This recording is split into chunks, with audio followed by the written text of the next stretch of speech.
Hello mga kachitiring, ayan gumawa tayo ng all-purpose storage bag.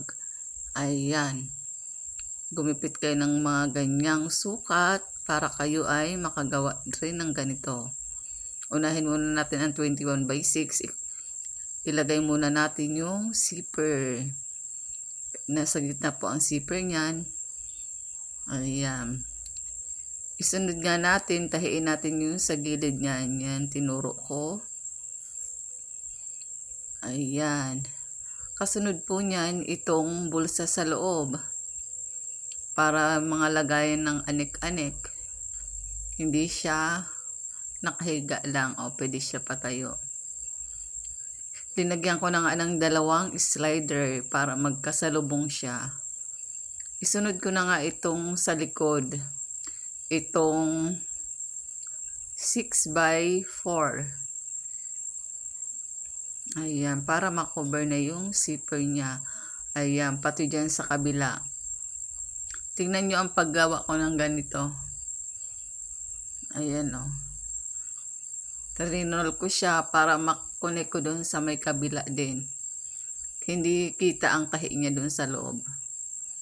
Ayan, ayan, tinahi ko na siya. Tapos gupitin yung mga labis na tela para hindi naman masama. Sabay baliktad na natin siya. Ayan na. Ganyan na. Tapos tahiin natin sa sa may gilid sa baba.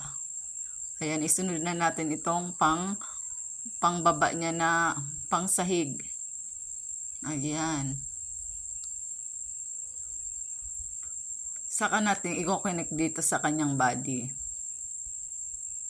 Yan. I-center muna natin. Yan. Isunod na natin itong yung hawakan, handle. Pagkatapos nga natin tahiin yung handle na yan, i-connect natin dito sa kanyang cover sa taas. Ayan. Tapos balikan natin yung sa baba. Ikabit na natin doon sa kanyang body. Lagyan na natin ng bias para hindi naman masama tingnan at para matibay siya. After niya nga yan, ayan o, linak ko na siya. Pwede naman siya i-aging, mas gusto ko yung ganito para malinis tingnan. Ayan. Isininod ko na nga yung cover niya sa taas na may handle. Ayan. Linagyan ko rin niya ng bias para maganda naman tingnan. Ayan na. Tapos na siya. Marami ka po pwede dito paglagyan. Pwede mo siyang i-lunch bag. Pwede lalagyan ng mga pang cutics. Yan. Pang pedicure, manicure. Ayan. Pwede po yan. Ikaw kung ano pang gusto mong ilagay dyan. At pwedeng pwede po yan. All purpose po siya. Kaya naman ito ang aking naisipan ilagay itong aking mga pang nail art. Ayan.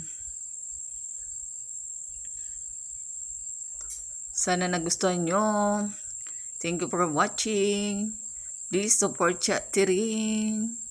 Don't forget to follow and share.